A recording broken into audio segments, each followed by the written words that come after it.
This just got a lot tougher for Duke as we get a huge update from our biggest rivals, and we got to break it all down. What's up, guys? I'm Matt Long. Welcome to Duke Basketball 365. If you're a Duke Blue Devils fan, please hit that subscribe button. Only 10% of viewers are subscribed to the channel, and it really helps me out a ton. But let's jump right into the news for today.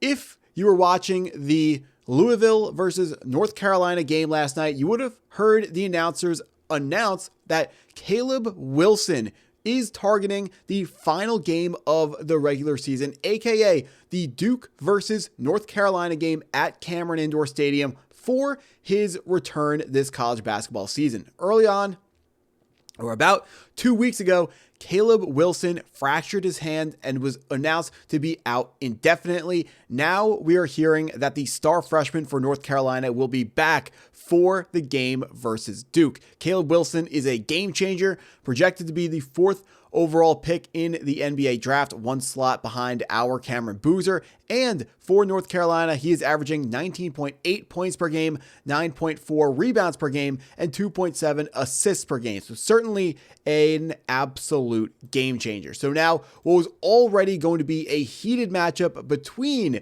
Duke and North Carolina, there's another thing working in favor of North Carolina. However, even with this new information, Duke is still being given a 90% chance to win this game at home versus the Tar Heels, according to KenPom.com. And we're going to revisit that graphic later, but my reaction to Caleb Wilson coming back for the Duke game, good. Caleb Wilson is not going to save North Carolina from this basketball game, from losing this basketball game. They needed a ton of help from the officials when Duke went to Chapel Hill. It's not going to happen again. Duke is going to be closing out this season with a win versus North Carolina, and it is better that North Carolina has Caleb Wilson, because that is going to eliminate the excuse that you know is going to happen. If Caleb Wilson isn't able to play that game, you know we're going to beat them by 20, and everyone's going to say, oh, but Caleb Wilson wasn't there. There's an asterisk on it.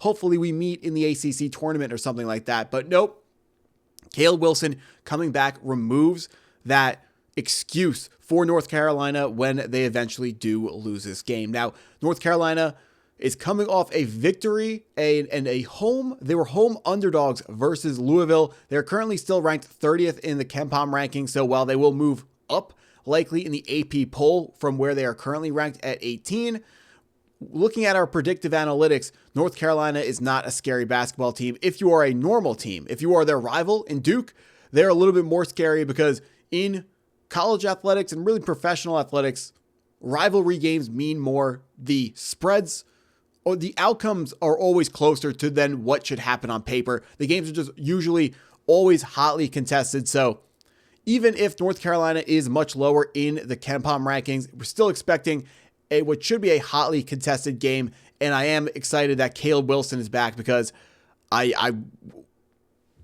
we're so much better than them. It really shouldn't matter whether or not they have Caleb Wilson. However, North Carolina, not our next game. Tonight, we are playing against Notre Dame. And Notre Dame, despite their number one scorer being injured, they actually have some pretty good size to their roster. Their point guard is 6'4", shooting guard 6'4" as well, small forward 6'5".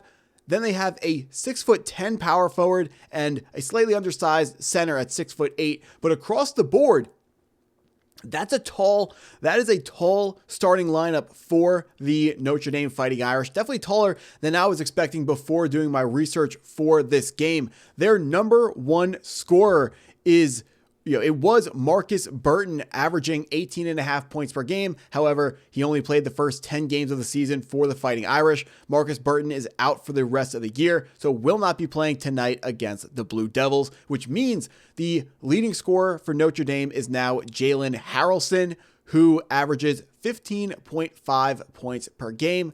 Their rebounding leader is Carson Tout at 9.4 rebounds per game, and their assist leader is, Jalen Harrelson, again, their number one scorer at 2.6 points per game. But as we can see across the board, they have 4 players averaging double digits points per game. Only 3 of those 4 players will be playing tonight in what is expected to be a pretty convincing Duke Blue Devils victory.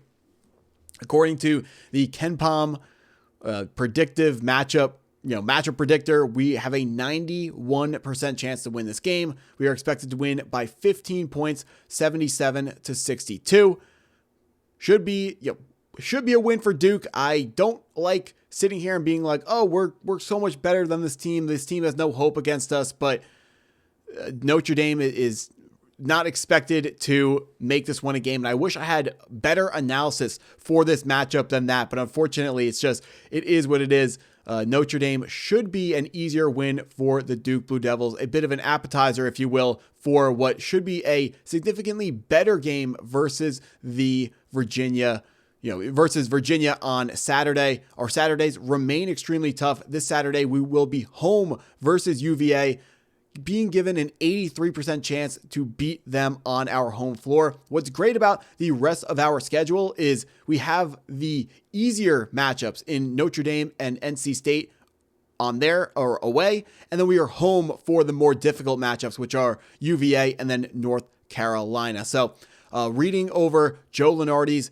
bracketology updates for this morning, he is locking in and loading up and expecting for the Duke Blue Devils to be the number 1 overall seed in the March Madness tournament because of the fact that our schedule from here on out is easier than the schedules of the other top teams. Michigan still has to play Illinois, and then Arizona in the Big 12, they have some very scary matchups the rest of the way for them as well. So we are also expecting Duke to earn the number 1 overall seed in March Madness, and that comes with us getting, the East region that we are looking for. That will lead to us getting likely the easiest 2 seed matchup in our region as well for March Madness. You always want to be the higher seed, so you get the easier path. That's what I got for this video. If you stuck around this long, I appreciate you taking the time to watch the video all the way through. Please hit that like button if you haven't already. Hit the subscribe button if you're new to the channel, and go Duke.